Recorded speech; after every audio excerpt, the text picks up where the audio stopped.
Hi, I'm Lori, the host of The Lori Clark Show. I am not a psychologist or a medical professional, and I do not offer any medical or health advice. We would love it if you would seek advice from someone who is a professional. I am so glad that you're here, and I know that you are going to enjoy this next episode of The Lori Clark Show. Hello, everyone. I am Lori, the host of The Lori Clark Show. And I am so excited to join you today to have this conversation with Ilene Leshinsky. She is an intuitive energy healer, psychotherapist, empath, author, and body image specialist. So, for the past 30 years, she has been working primarily with women to help them find more joy and fulfillment in their lives, incorporating therapeutic and intuitive healing processes. Ilene guides her clients to heal their emotional wounds and to release the shame that they hold in their bodies. Many of us have had shameful experiences that could be triggering. And I just want to say that the one thing I've learned with this shame conversation is that everyone's experience is very, very different. And how it shows up for you, how it shows up for me, how it shows up for my guest is very different. And it will be different every single time. But I also want to mention that while it is different, there's one thing here that I believe is very, very important. And it keeps you, the listener and viewer, safe. It keeps the guest safe, and it keeps me safe. And that is, we're not interested in reliving a trauma that re-traumatizes or triggers. If we are going to talk about past traumas, I will mention that to you so that you have a heads up for the conversation and go, okay, Lori is going to talk about something that's a bit triggering or could trigger me. And I'll let you know what that's going to be.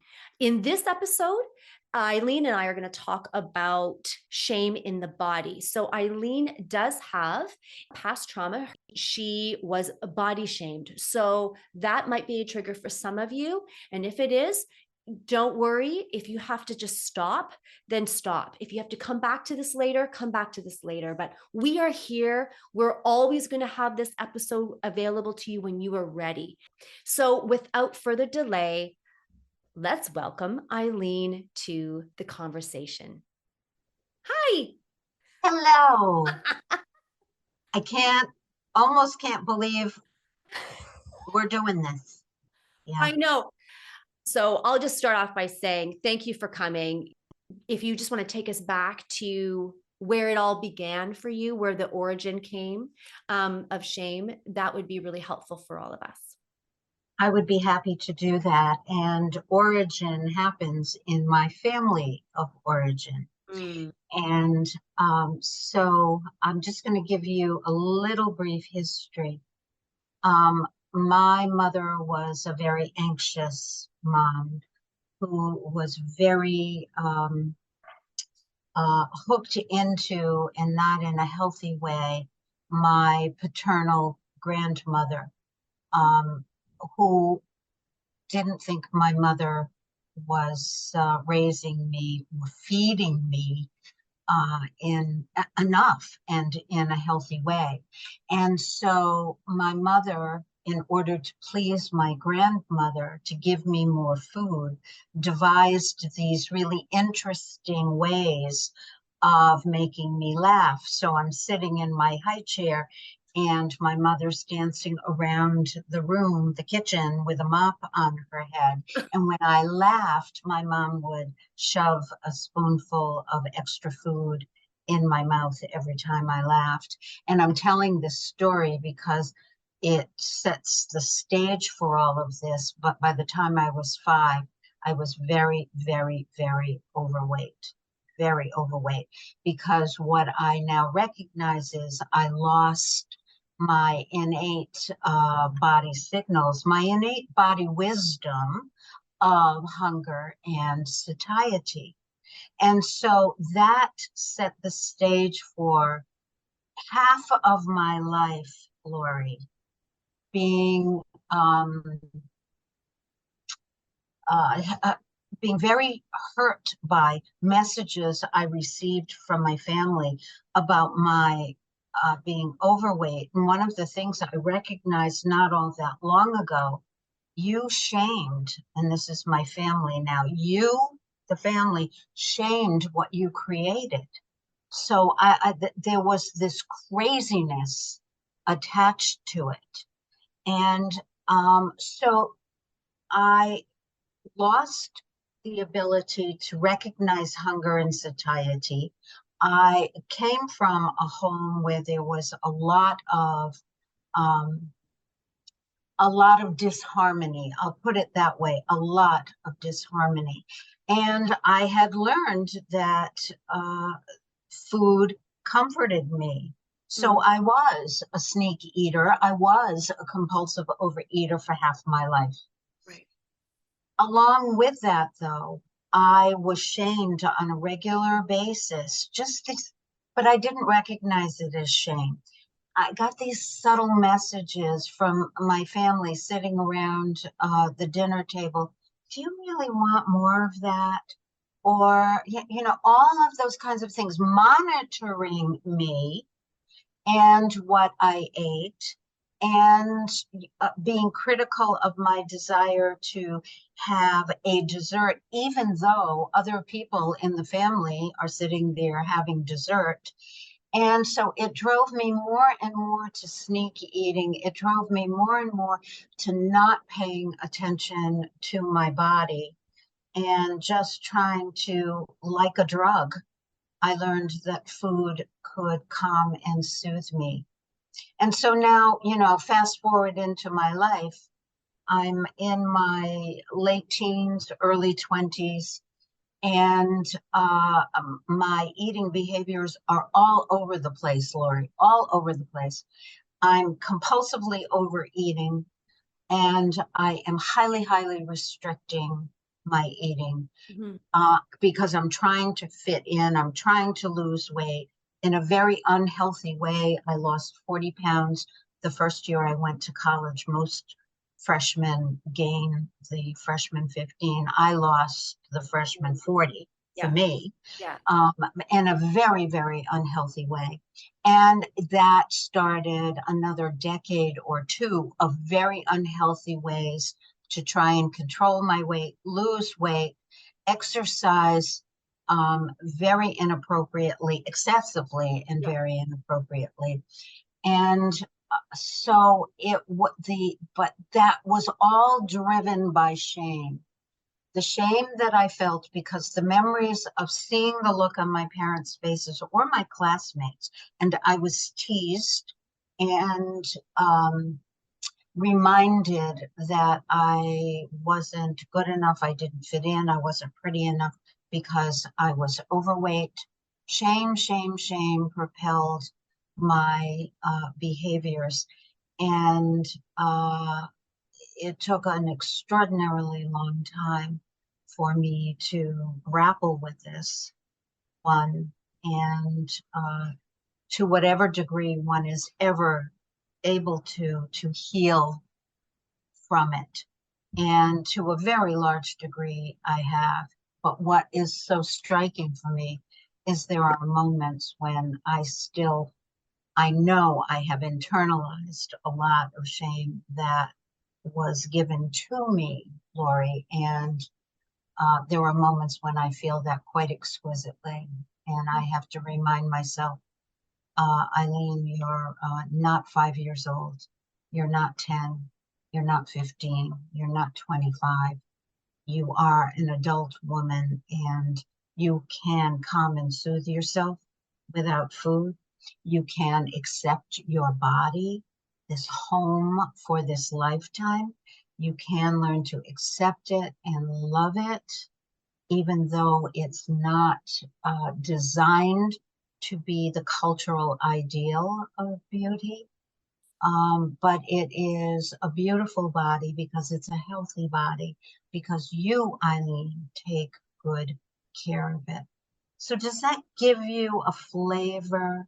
Oh, I've written a fair amount down here. I want to just touch on this because I've been learning this myself as I've been walking through the awareness, you know, living our whole lives unaware that shame was really at the helm, right? Like just kind of not, and I always felt, maybe you can resonate with this.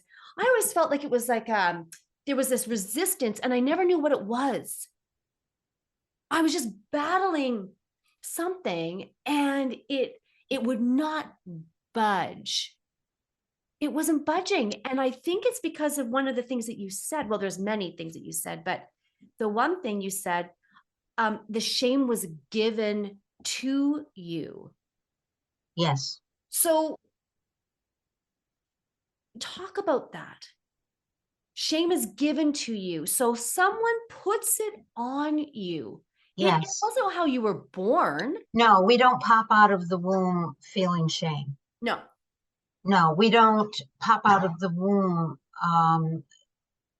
disowning our bodies. Oh my I God. mean, you look at a little baby and you look at a little baby start to explore its bodies, puts its Yeah. fingers in its mouth and the toes in her mouth. And, just the babies just love their bodies until they're told their bodies are not lovable. Oh my Yeah. God, I just got chills as I said that because I hurt for that little baby or any babies who are told in some ways that their bodies, meaning their selves, are not lovable. Well, and that came from, you know, from an energetic perspective. You wouldn't have known, being in a high chair, you're not really verbal. You're verbal, but not like now. So you're picking up on something that is a nonverbal energy and a cue that comes into the body and you can feel it. Yes. And I have gone through, and it's a gift, and in moments not so much, my whole life Yeah. feeling what other people feel. Yeah. I'm one of your classic empaths. And thank goodness I have learned all about that over the years. And I'm very good at and willing to set my boundaries, take care of my boundaries, and to know that when I am feeling something, I have to ask the question, is it mine? Might be. Or a lot of the times it might be somebody else's stuff. And that's how I lived when I was in my family of origin, feeling other people's stuff. And as a result, taking care of my parents in the way that I could, in my own inept way. But I was doing what I thought was my job. And the tragedy of this, I thought it was the job of all children Uh, Me to too. take care of their parents. Hmm. I Yeah, know. you I too. didn't take care. Yeah, I took care of my dad. And I remember I've been doing a lot of work in shifting this perspective. And, you've got a supreme narcissist. And in that world, it is a very difficult, it's a very difficult place to be because that self-centeredness is what makes you please them. You have to be a good girl or a good boy in order to have them speak to you. To Exactly. if they were going to silent treat you, if silent treatment is where they don't talk to you, it would be I weeks, know. and I'd be sitting there going, I don't know what I did to deserve this treatment. But what it did for me in looking back now is I pulled in that energy as if it was my own Exactly, Lori. because I believed that his energy was mine because I actually, at 7 years old, had to make sure that I did whatever he said. I didn't know how to hold my own boundary. And it sounds And like you didn't either. even if you knew what it had been allowed, Yeah. because I mean, I am older than you are. I was raised where you don't disagree with your parents. Yeah. You don't get angry. Anger was not allowed. The only person in my house who was allowed to get angry was my father. And Right. so, what do you do with all of your feelings that aren't happiness and joy and love and light? And Well, you stuff them away. yeah, and I ate them away. Away. Yeah, And I became like I wanted to not be seen. I was like, if like I would put and although I wanted to be seen, but not in the way I want to be seen now. sure, There was sure, no power sure. in my hiding. My hiding was because I it was so the conflict for me was I needed validation because I was not my own person. I had no identity.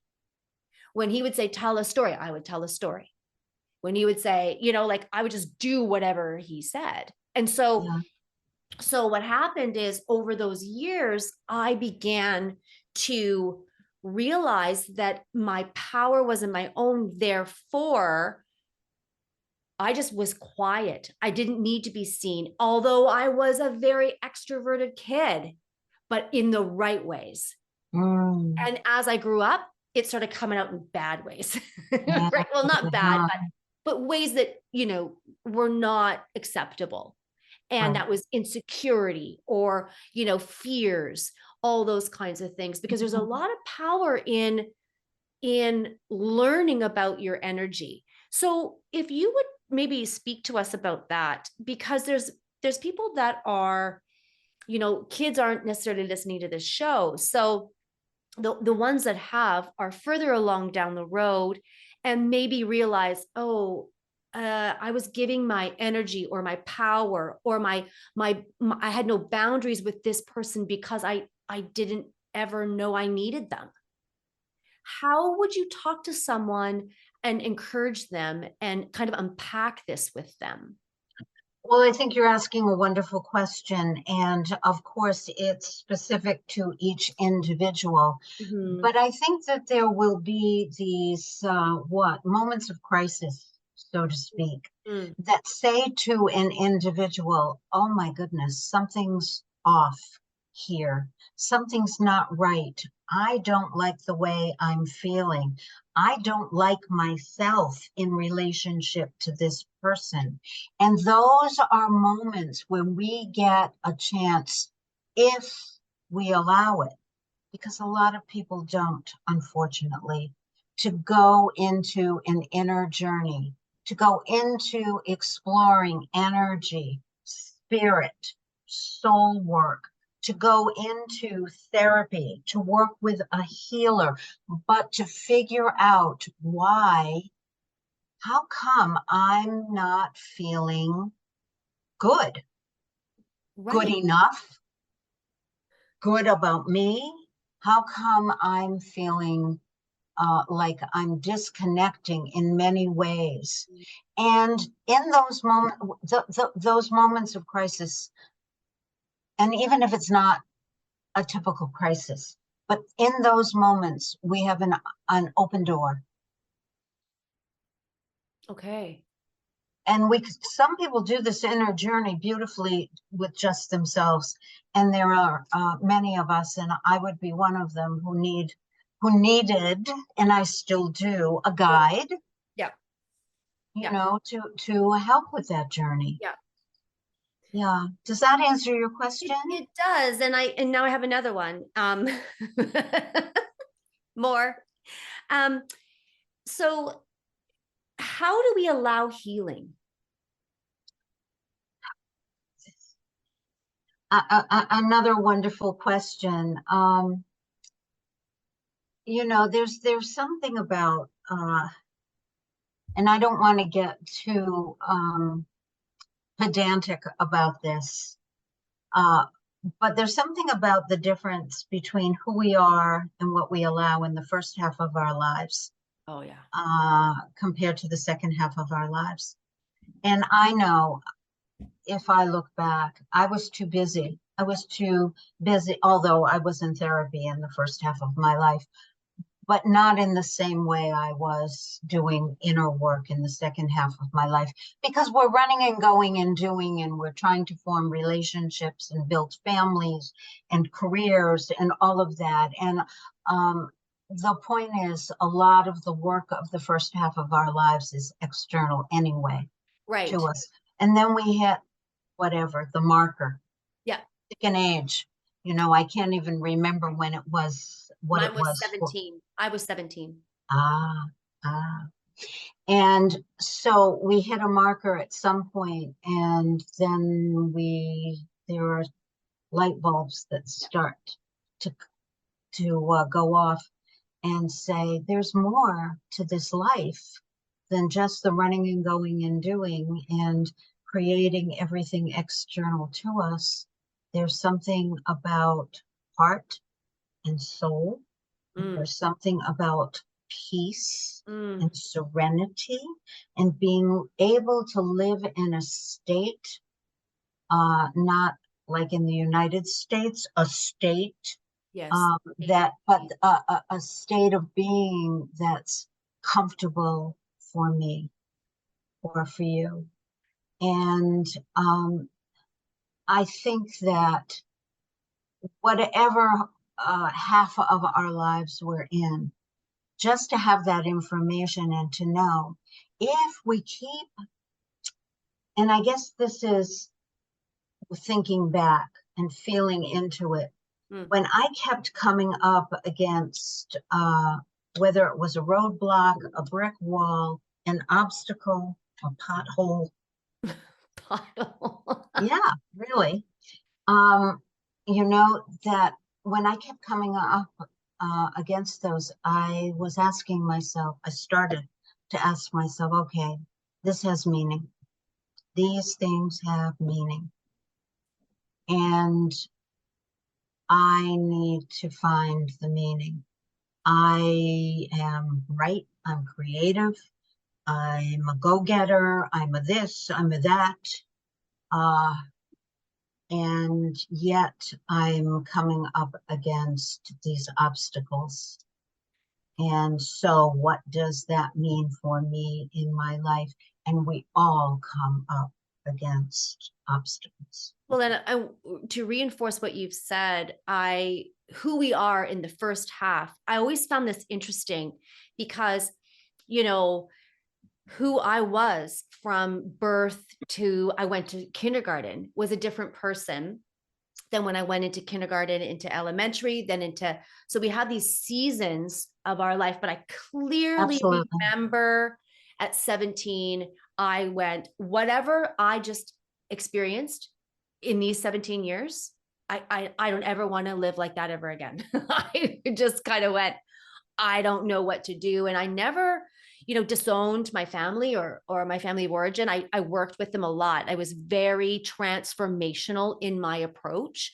I wanted the growth of myself while still working inside of the family unit to, I wanted to share my journey and saying, we don't have to do this. Like I remember looking at my father and going, we don't have to do this like this.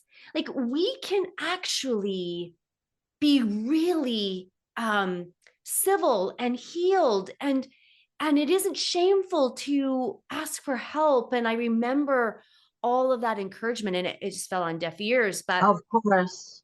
and then I went 33 years old, and I had a moment there, and then I had another moment at 47, actually just months ago, where my life, when you said, this has meaning, there were those very strategic points in my life. And last year in December, I got pneumonia and I could not recover. I'm just recovering now, like just in the last week, actually. And when I looked at that and said, what is the meaning here? It connected me to the energy and the flow and the dynamic and the chaos of my life as a young child. And Yes, it showed me, okay, as a young kid, this is how you were. And you drove yourself to exhaustion because of these experiences. And I yes, saw yes, that shame came in at that very young age. And then it didn't detour me in terms of my path, but it definitely it shaped which road I went down. I hear you. And at 47, laying on the couch going, I can't do anything actually. Um, what am I going to do? I feel locked in. My body wisdom and God or the divine took me through a journey that showed me what that meaning was. And it's the reason why I drove myself to exhaustion. Right. How do you um how would you encourage people to say, okay, so if this is all the backdrop, what's the step? The step towards healing is going to be different for every single person. But Absolutely. as with your professional history of being a psychotherapist and then segueing that and informing now your intuitive healing um, um, practice, how do we move people into a space where we open? Yeah. I You're asking beautiful and wonderful questions, and the answers are not necessarily comfortable, Mm, but that's okay. I'm going to say it anyway. make us I uncomfortable, please. Okay, so you were saying, and I was saying, Hmm. that our inner kids, Yeah. the little ones who we were, who are still alive in us and still informing us. Okay, so hold on. You might have to explain that a little bit for people if they don't know about the inner child. Okay, so we were all kids. Yeah. We were all infants and we were all toddlers and we were all elementary school children Yes. and we got older.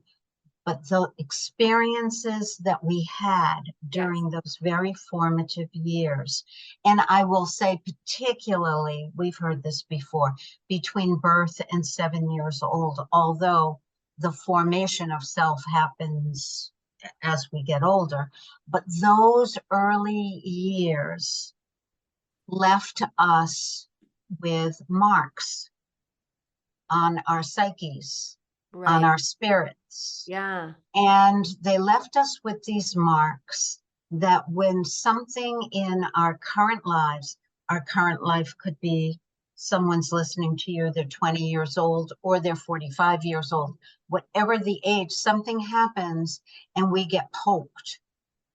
Oftentimes, the poke is representative of one of those inner children, the child who lived then while we were growing up, who still has a voice and who is enacting in some ways some of the wounds that we experienced then, as well as some of the joys.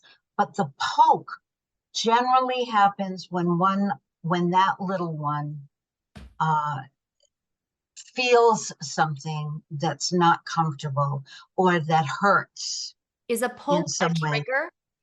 A poke is um, a message. A Ah, poke, we hear a gut poke or a yep. gut punch, Yep. okay, or we feel a throat constriction, Sure. or we feel a heart closing.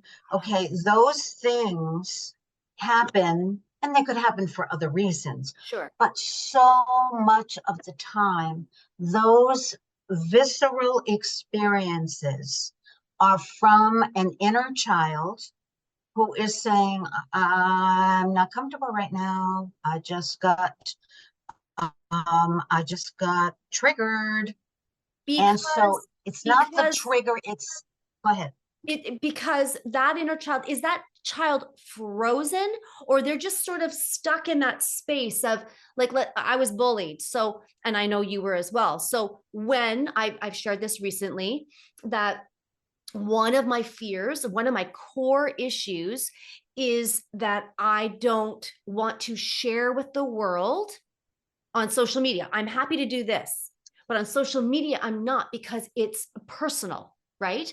So I don't like doing that. And I feel like I'm back in my classroom being bullied, being in that space. So my inner child, that young girl, grade 5, 6, and 7, that experienced that, there's an aspect of myself that is still in grade like 11, 12, 13. And Yeah, she hasn't progressed to embody this woman whom I am now as a 47. exactly. Okay. Okay. Exactly. Okay. Exactly. And to take it a step further, Yeah. it's your job.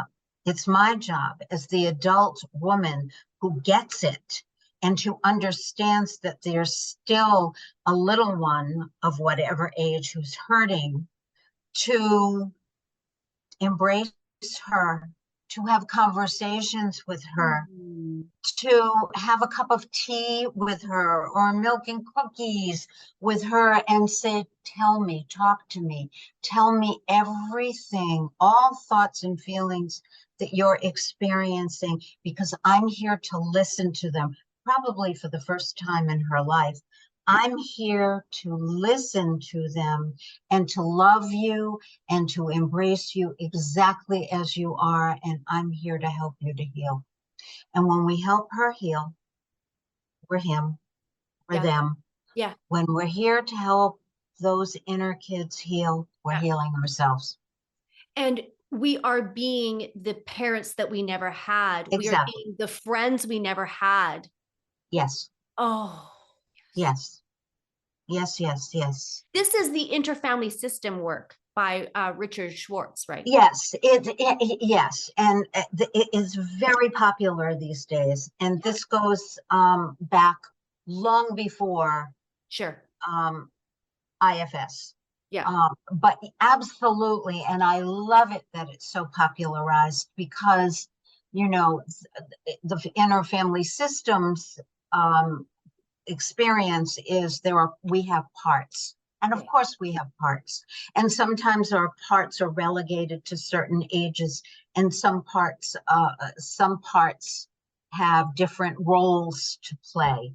Mm. I'm talking about primarily inner child work, which has an intersection very clearly with IFS. Okay. And so then move us down the line. So now we are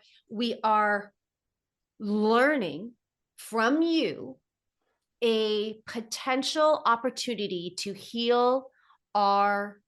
to begin to heal ourselves.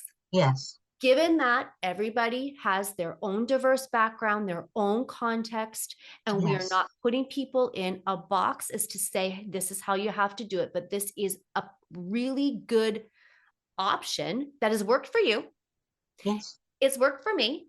yes. It might work for someone else and it might not. So now, as we begin, you've explained that really well. Now let's move down into, okay, so what would we do here?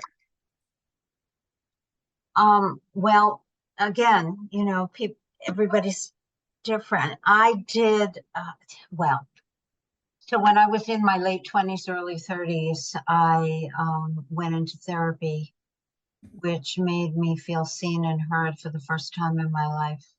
Mm, Yeah. And, I can remember when trauma happens,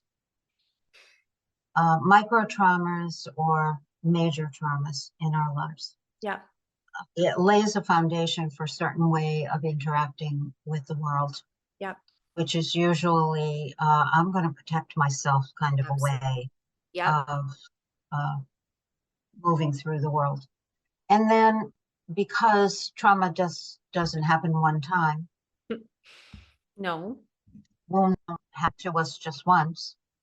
Um, then something else happens, and it's not only another layer of trauma, but it kicks up the old traumas.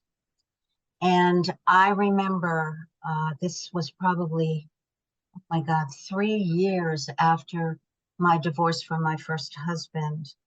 I started to get incredible, and not that I wasn't depressed right afterwards, I was, but That's a there hard were thing to other, go through, right? oh my God. I thought that it was going to be it for the rest of my life, and he was the one, and all of that. And there are lots of people who know what that feeling is. Mm. But I'm living by myself in a studio apartment. It's adorable. I created it. It's a lovely little thing. And I'm watching my plants die. And really, and I'm watching the dishes pile up in the sink. And I'm watching that, oh my God, there are too many garbage bags that are piled. I got so depressed. I couldn't water the plants. I couldn't do the dishes, and I couldn't take out the garbage. Something's wrong here. And I'm crying at a drop of a hat. And I wasn't particularly a crier, but I'm crying all the time. And I don't want to get out of bed in the morning and go to work. And so I went into therapy. Mm. And like I said, it was the first time in my life I really felt truly seen and heard. And I'm old enough to know that therapy isn't necessarily just a short term, uh, you know, one and done Yeah. kind of thing.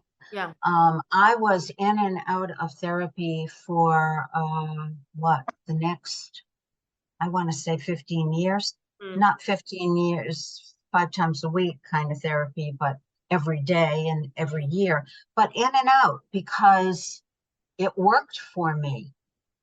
And so for some people, they go into therapy. For other people, they are doing work of spirit, whether Mm. spirit is through their religious community or Right. spirit is through intuitive healing that can be provided for by an intuitive healer, or a community of people who know how energy works and encourage that energetic flow in the body. And every time we're wounded, every time there's a trauma, um, there ends up being a blockage Mm. or blockages. And if you think of energy as a flow that needs to go through our whole system, if there are enough wounds, there are blockages all over. And what happens when the flow gets to here? It gets stuck and we get backed up. Um, there are people, I think of it like as a clogged pipe. Yeah. And I had so many clogs in my energy pipe. And so I also started to work with a healer. And between my therapy work, my energy healing work, I started to disperse the clogs. Mm. And you started to take the voice of suppression. Growing up, you didn't have a voice to say, this isn't right. This isn't. And with your parents, you were saying that, you had there were some unhealthy ways. I believe they were alcoholic, correct? So there was a lot of giving them what they needed in order to fuel their behavior. And what you needed became, if you're talking about this pipe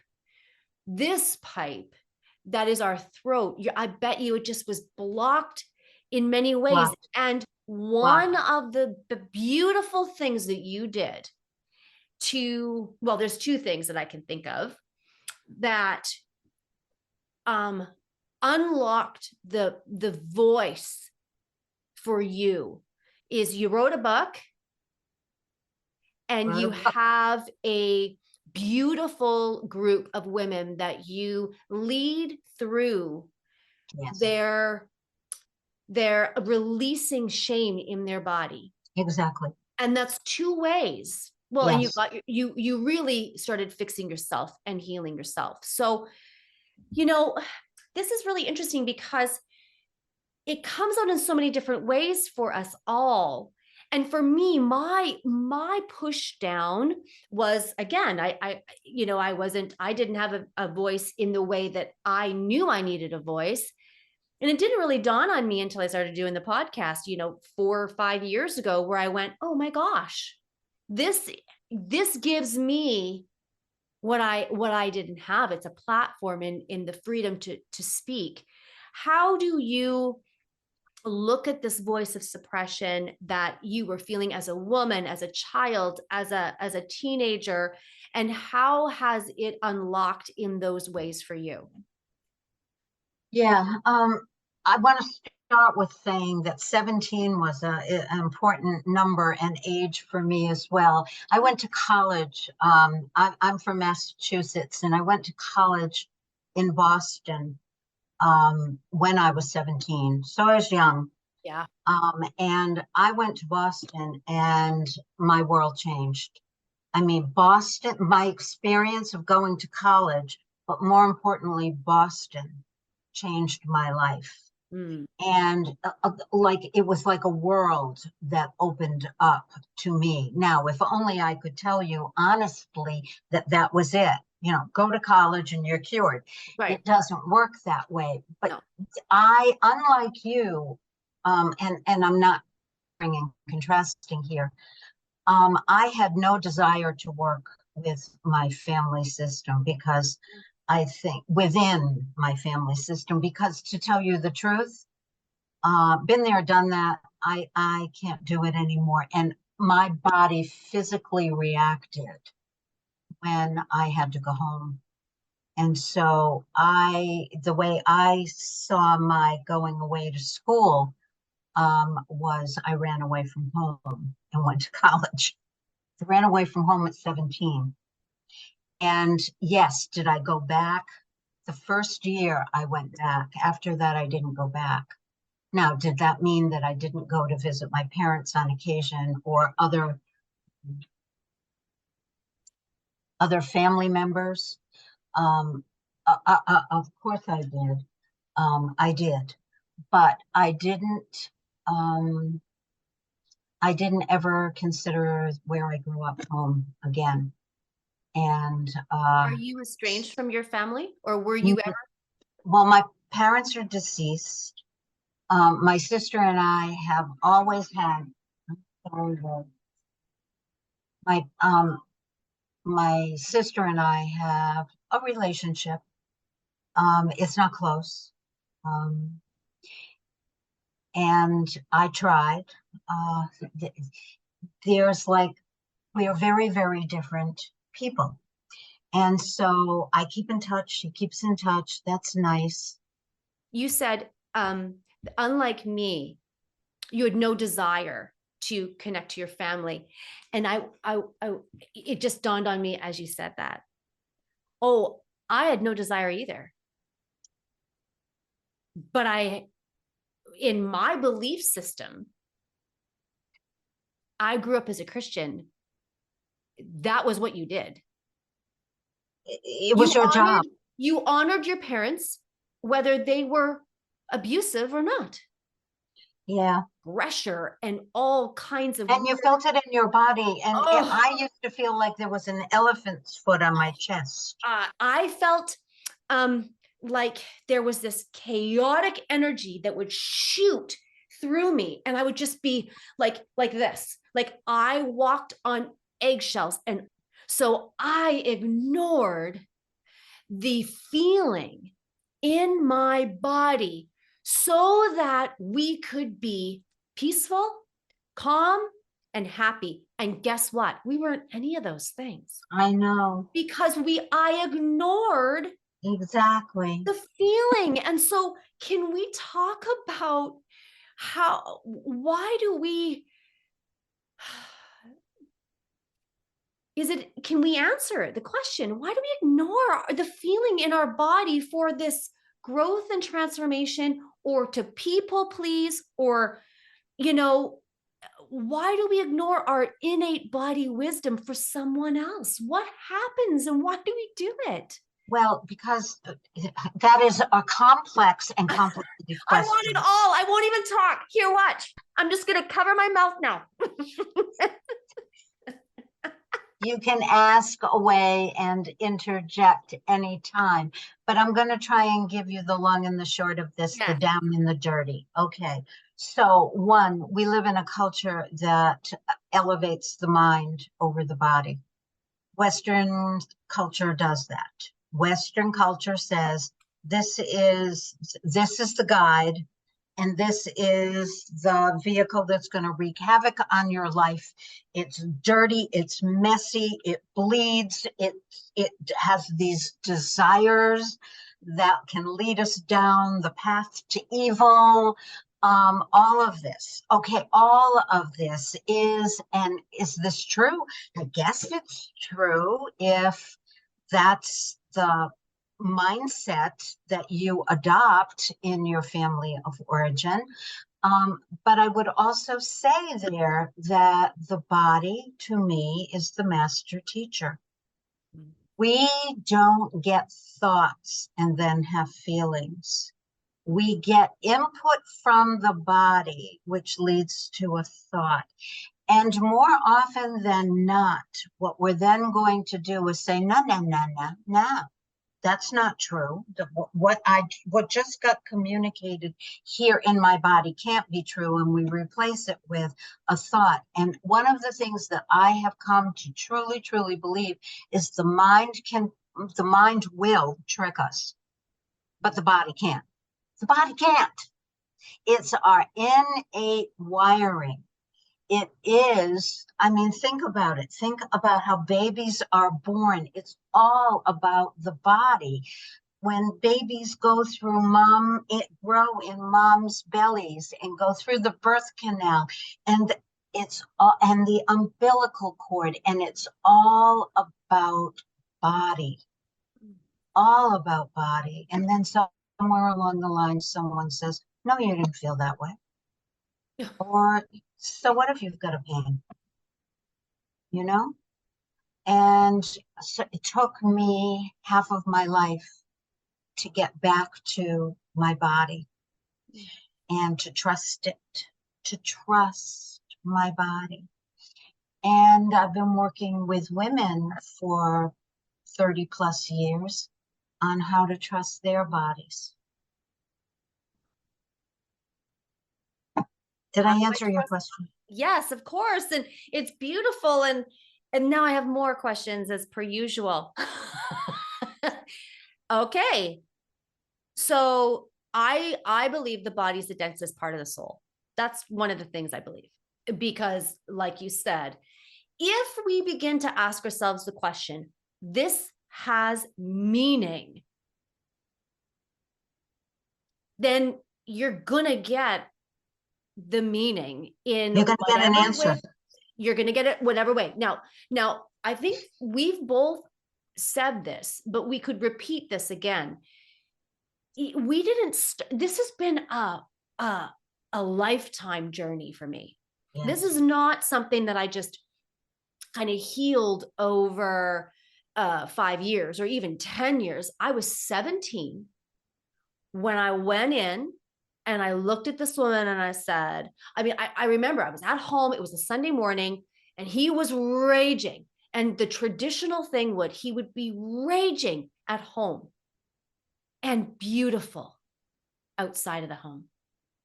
And so people really just saw this glorious, charismatic individual.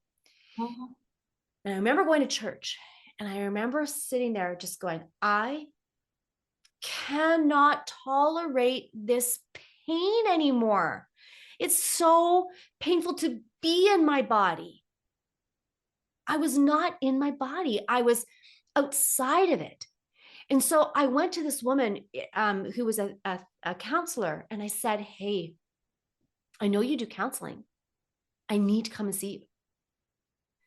And she went, okay. And I said, but you can't tell my parents.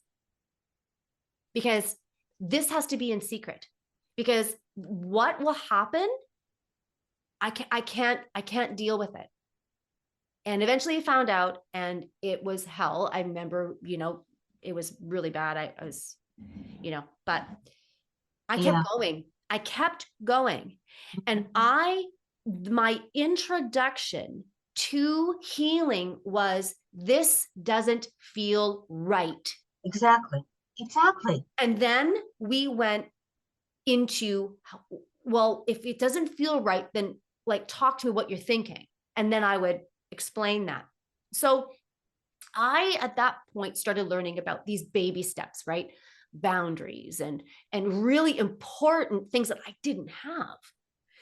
Now, it wasn't until maybe, I want to say 10 years ago, where I was introduced to trusting my body. How do we trust our bodies when our bodies aren't safe, when we don't feel confident? How do we trust, and how do we trust our bodies when the message of shame is so encompassing and heavy and burdensome? How do we risk trusting that which we feel that's so repelling to us? I think part of it is changing the paradigm. Hmm. Um, I do. One of the things that I would ask myself on and off through the years, Ilene, where's this gotten you?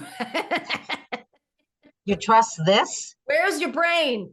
right? And I'm not Yeah, saying that it shouldn't yeah, be an integral part of our right. decision-making process by any means, Yeah, but I am saying that this hasn't gotten us to a place of serenity, peace, safety, love, and protection. no, It my mind hasn't. has beat the shit out of me, is No really. kidding, no kidding, no kidding. And so, if we, again, part of this is complicated by women and bodies Yes, because our bodies are supposed to look a certain way in order for us to be acceptable and loved and chosen. yes, And so, of course, we're beating our bodies into, here's that word again, submission, yeah, okay, which can last for X amount of time. And then the body can't sustain that, to be honest with you, abuse. absolutely. Abuse. Absolutely. One thing that I think too is, so for me, um,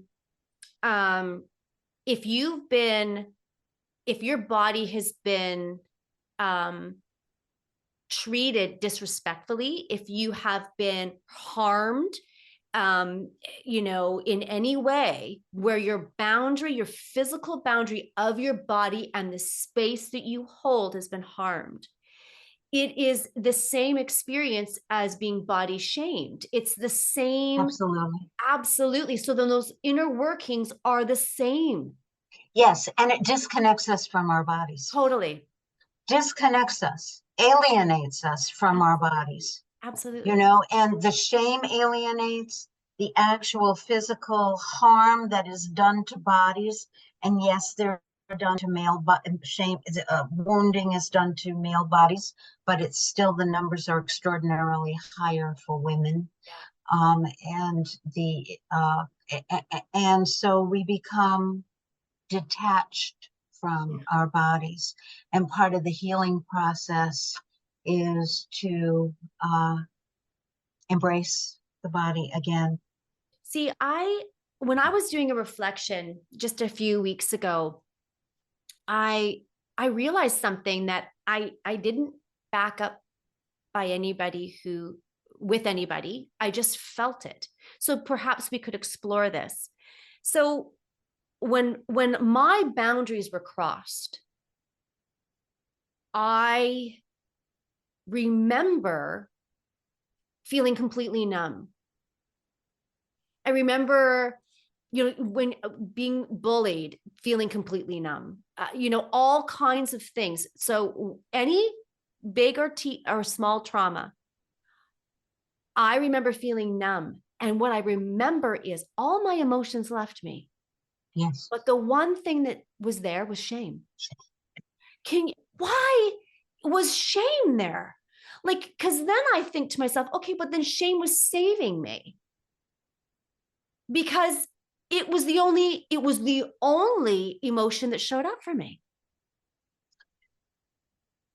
And you're talking here about what a dynamic that can be very, very confusing. Yes. Because yes, if shame is the only thing that's showing up, it's saving you. And right alongside of that, shame is how we feel bad about ourselves.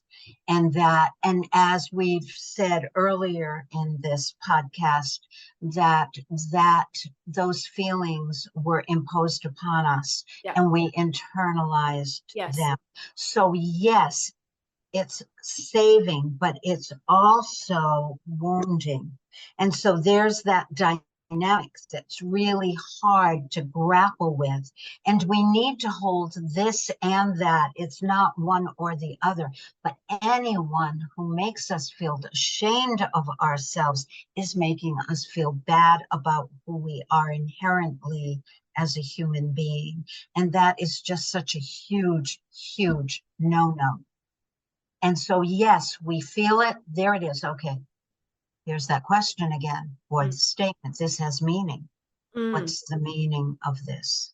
All right. So, to be willing to explore that, Lori, and there are lots of people who would rather, have a drink, take a drug, buy another designer bag, eat more and more in order to stuff down all of the feelings that start to come up when shame presents itself.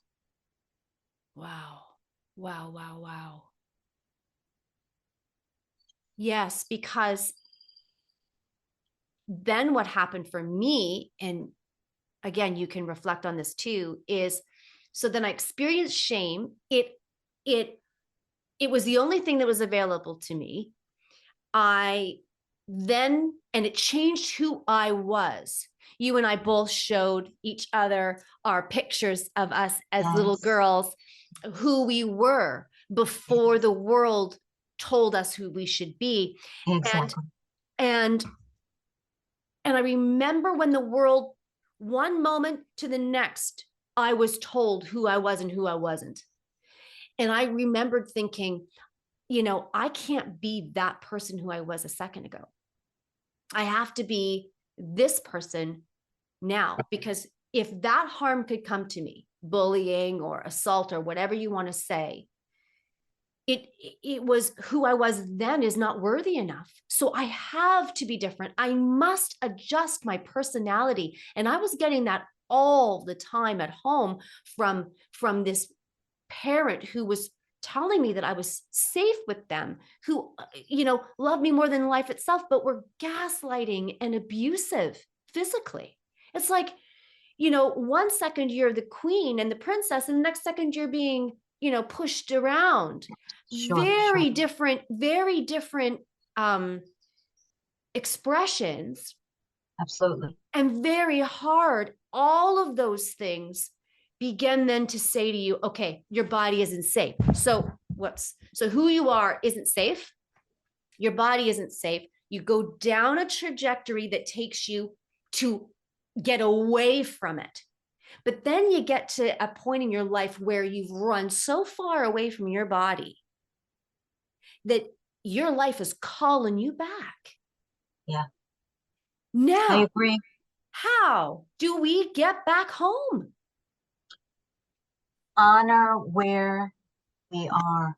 Please, everyone out there, honor where we are because Mm. we were in survival mode.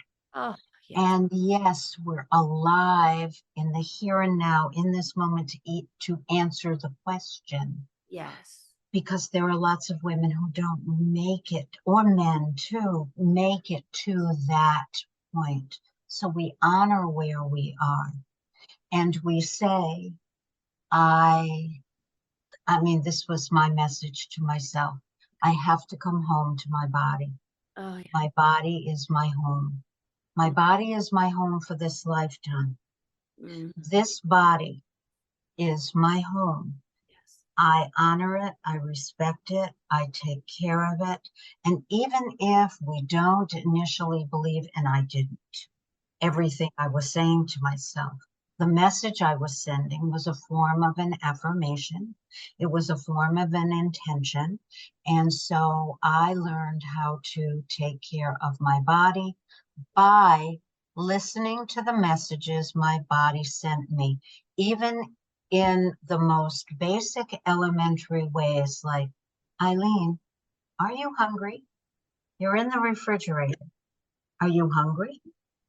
And if the answer was no, I shut the refrigerator. I learned how to do that. If the answer was yes, I prepared a meal or a snack for myself. Ilene, your eyes are starting to close. Are you tired?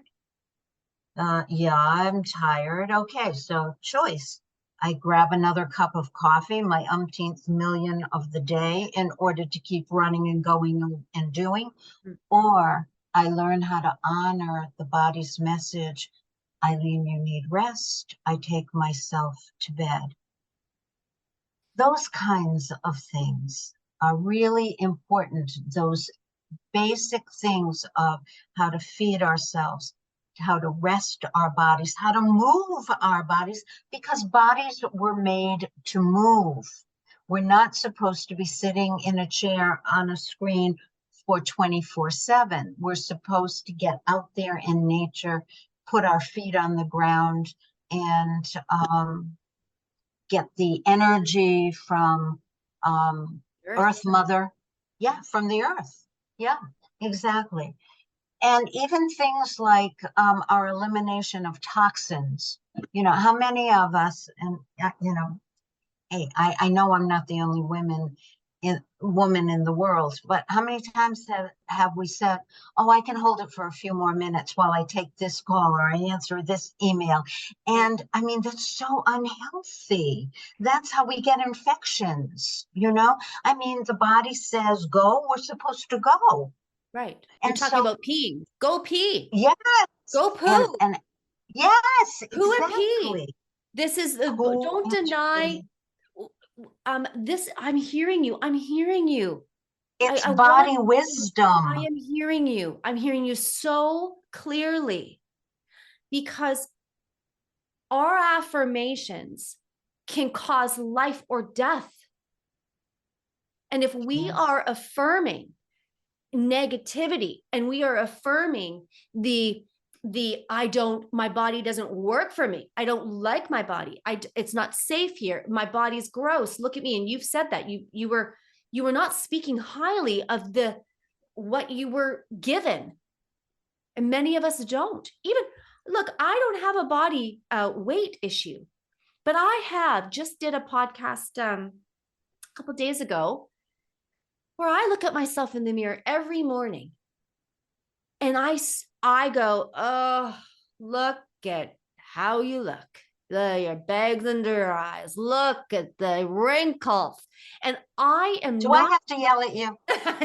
No, you don't. No, don't. You don't have to. You can if you'd like. But I want to tell you that I had a transformation on that because I was wondering, why am I getting up, dragging my carcass? I am surviving from the day before, dragging it into the mirror, brushing my teeth, looking at myself, going, God, Lori, look at all the things you've got to do, all the things. And I go over my list and I'm thinking, I have to start my body off in a different way. Yes. And so then I reframed it. I look in the mirror and I put my hand on the mirror like this and I say, how can I show up for you today?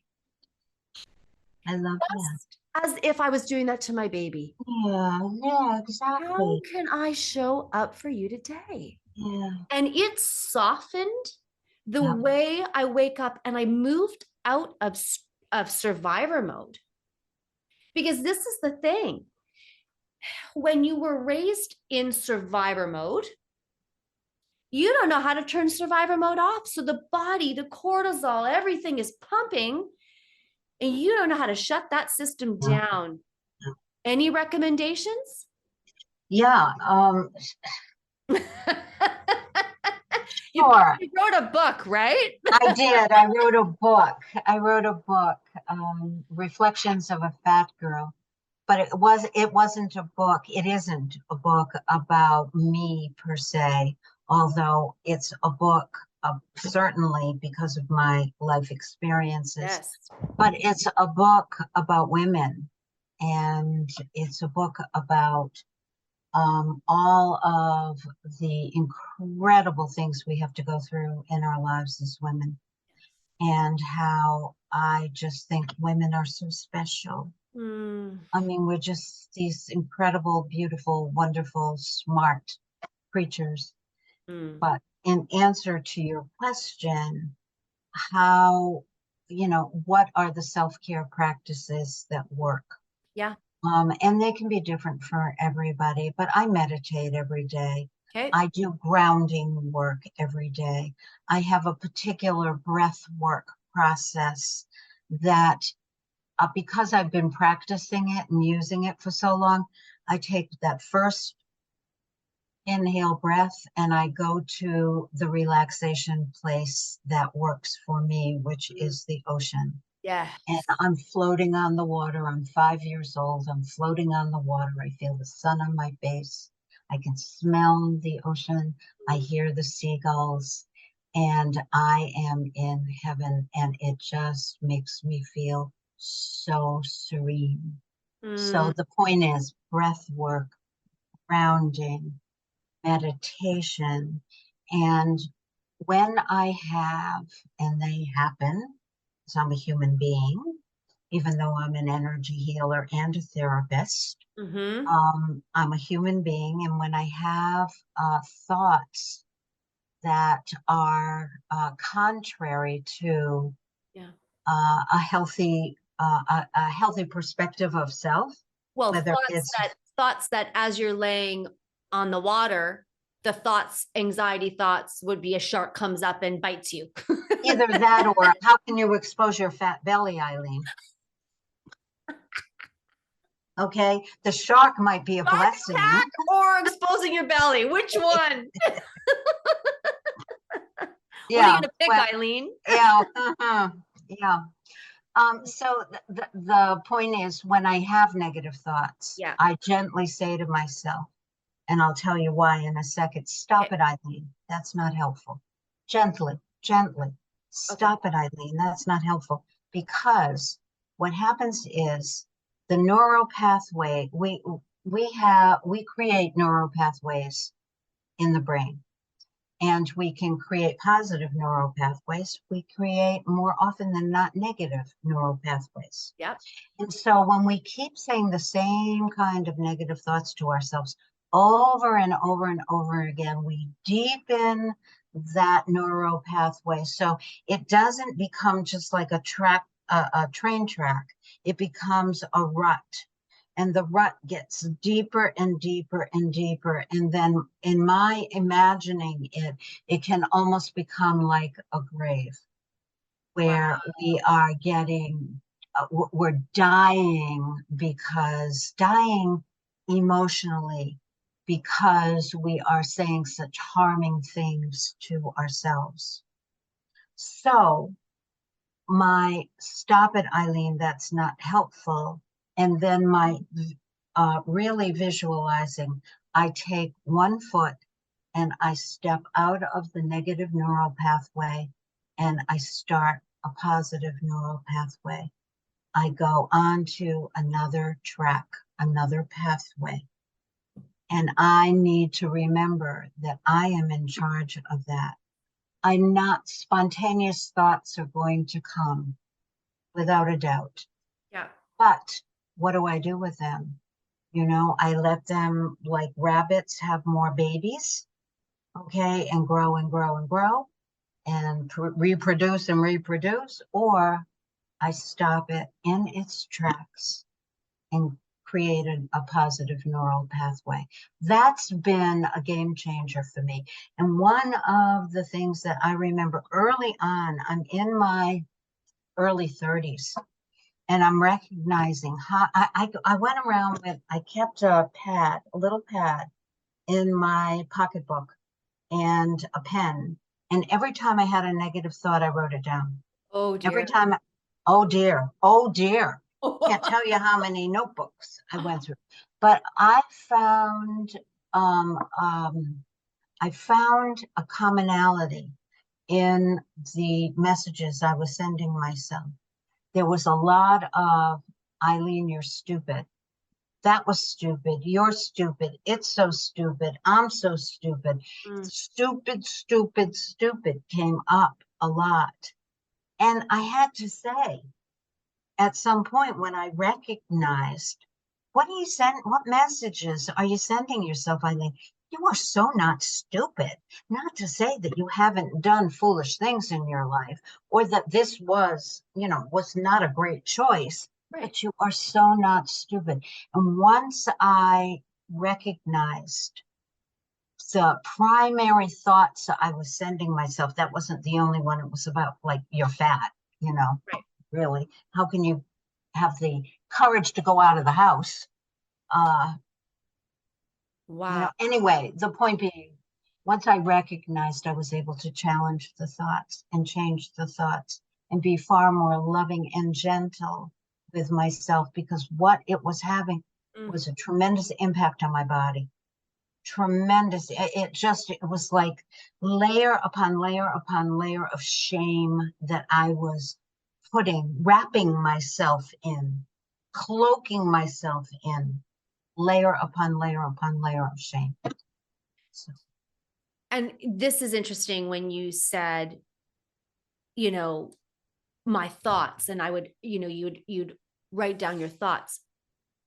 What we said earlier in the podcast is, but the thoughts aren't the first thing. no, It's the feeling.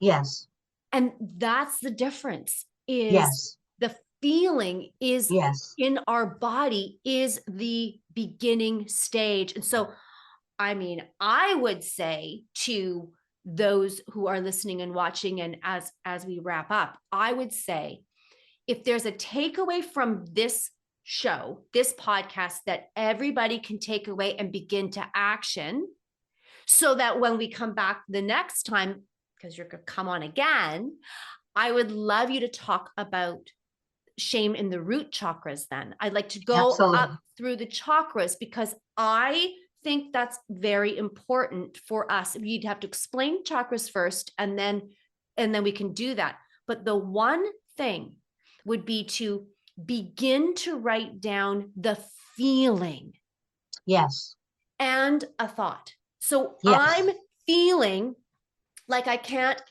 sit still. Okay, so if I'm feeling that, but what's the thought? So write down, I'm feeling like I can't sit still. right, And then what are you thinking immediately? right, Right? yes. So can I add something? Of course, you're actually the professional here. Well, I think what you're exploring with others and what you have explored in your own life, Yeah. you are a professional Thank you. as well, a professional explorer.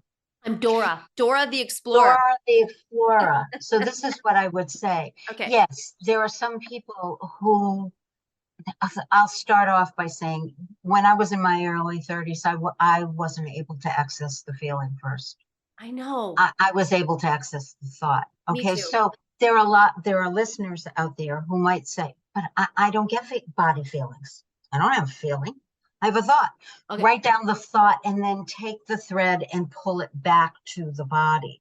Or if you've got a feeling, write that down and then take that thread and say, okay, what's the thought attached to it?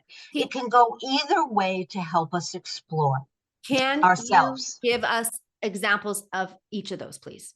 Okay, so I just said to you, Ilene, you're so stupid. Okay, that was the thought. Yeah. So I wasn't doing it then. Well, yeah, I guess I was. Okay, because I had a process. So, you know, stop it, Ilene, that's not helpful. Okay. And then I would say to myself, and this was part of my process, Ilene, I'm sorry. That was really mean and cruel. Okay. And as I'm saying that, I'm starting to feel something. I'm starting to feel a heart opening. But when I was able to start to really look at that, inside of that heart opening was a whole lot of shame that needed to be healed. So that, stupid was a way of being shamed, shaming myself, but it was a way that I was shamed. Mm. And so um, when I started to say, uh, I'm sorry, Ilene, and then changed the thought, Ilene, you're not stupid. That might have been not the brightest thing you've ever done in your life or said or whatever, but you're so not stupid. And then I'm feeling it now. I felt a heart opening. I felt compassion for that little one who just felt so shut down by not doing it right, whatever that was. Because that was very much a part of messages I received from my family of origin. So one message, I haven't told you this, my message that I received from my family of origin was stupid as well. Actually, we as a family were stupid. Just, I know. We were actually dirt people. That's what, yeah, I know. And it was wild. And both my brother and I, we've spent a lot of time unpacking that. And my mom too, saying, well, what was going through your head when that was the conversation? Like, where were you? And she's like, yeah, I know. And now we talk so well and honestly Openly, it and openly. sounds. Whoa. But the stupid piece is really interesting. So as you share your example, I'm thinking about mine and I'm thinking, yeah, okay. So in my head, it was, I'm stupid. What I felt in my body was a complete choking. Yeah. Yeah. There was no openness. I wasn't like, oh, this is shame. It was just like, who do you Yeah. think you are to even think Exactly. that you can say what you want to say? Who do you think you Exactly. are that you can eat healthily? What you're stupid. You're never going to understand what it's like to have an intellectual conversation with somebody because you're actually not intelligent. So therefore, you can't have that conversation. I mean, it's this rank, chaotic, And um, crazy making. crazy making dialogue that if I let you into my brain, oh, woo, it's You're a gonna run, shit you're show gonna in there. run. Yeah, exactly. Exactly. Yeah. Exactly. Exactly. Yeah. Okay. So you wanted another example Yeah. from the feeling perspective. So for me, I will it depends on what it is. Sometimes somebody will say something and I will get a punch somewhere in my solar plexus area. Okay, Okay. it's like boom, boom, right in my middle section. Interesting. And yeah, yeah. Um, but our bodies work the way our bodies work.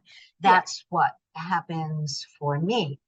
And so when that happens, okay, something just happened here. What's up, Ilene? What's up? Okay, Okay. so what now? What's up? What just happened? What's the thought process? Not, I have a thought, but the body message allows me to ask, something just happened. What is that? And so then might come something along the lines of, I think I'm going back a few years now. I Sure. think I just got insulted and I don't like it one bit. So Or you wouldn't even know really that you were insulted. You'd be like, I think I am because you're so disconnected That it's like it just deflects off of the body. Exactly, Okay. Okay. exactly, exactly. So you see what I'm saying? I It's do. not like there's, okay, I have a feeling, what's the thought? I have a feeling something just happened here. My body feels Something. under attack. Yeah. Now, it can also happen in a positive way. Something just happened. I'm just feeling this incredible heart opening. um, First kiss from my husband, or something, this husband, not the Yeah. other Yeah. husband. That kind, it's important. It's Uh, important. it's important. Anyway, the point being that um, it can happen. If the body is going to give us messages, they're certainly not all negative messages. They can No. be very, very positive messages, but always, always are they informative Mm, messages. And we have to ask, what just happened here? what just happened here? Mhm. Because then when you say what just happened here, that is curious. Yes, If we can be curious, anybody can be yes, curious. You don't have to lock onto something and hold something in order to be curious. You could just look at the glass on the shelf and walk around it and take a look at it. Okay, I'm curious about this. So being curious with what just happened yes, will lead exactly. us to something. And Perfect. but if we are looking for something, we're going to find it. So Yes, if we are looking for something that has meaning, this has a meaning. yes, If you're listening to this, you are waking up, and yes, now it's okay. This has meaning. And if it has meaning, then that's a curious question that yes, invites you in to another level, that yes, you do not have to go past this point for the rest of your yes, life. You get to do this. It's okay. If this is where you want to stay, stay. You want to go deeper, go deeper. Being exactly. curious, it will lead you. I agree. But the survivor instinct teaches us that we have to go and fight, like in the pit of hell with our little cardboard swords, fight away, fight, fight, fight. Exactly. And we aren't there anymore. And it is the very beginning of what you said, which was, it was given to me. It isn't yours. And Who it's I am. and it is the whole point of this series, the Shame Out Loud series. Exactly. This was given to you. It isn't who you are. Right. Oh, Right. so Right. important. Right. Right. Absolutely. Absolutely. Beautiful, Lori. Oh, my friend, I love you so much. And I love you too. this is just insightful, and it's knowledgeable, and I appreciate you. I appreciate you and the work that it is not easy walking this journey, and it is not easy talking about it. And I just want to affirm you and let you know that this is just what some of the things you said here. I've just written, like I got a whole bunch of things written down, but you said there are subtle messages of shame. There were eating behaviors that you moved through, that you felt unworthy, that you weren't good enough, that you internalized the shame that was given to you. You soothed yourself in ways that were dishonoring to the body. You disowned your body. You didn't have boundaries. And yet here, what you have given us is wisdom about how to connect to the innate body wisdom that we were born Mm-mm. with. You gave us opportunity to connect into a place called home, that our body is home. It is the safety. And if it doesn't feel safe, that's okay. We can help you. There's a lot of information in the world that is now talking about this. And one way we can do it is to meditate and to deep breathe and to ground ourselves. Another way is to observe. observe what we feel, observe our thoughts, and begin to ask ourselves the question, Exactly. what just happened? I love your summation. I do. Perfect. Well, thank you. And I look forward to the next conversation on the chakras. I really want to know, Sure. now that this overview has happened, what a delight this next conversation is going to be about the root chakra, sitting, and what the feelings are in there, and how we can connect and begin to let it go. Exactly. Thank you. Thank you. Thank you. This was wonderful. Good. I'm so excited. I thank you for your time and your energy, and I know it's late for you, so please have a good day. Rest of your day, actually. Thank you. You too. Mwah. I will talk to you soon. Okay. Bye. Bye.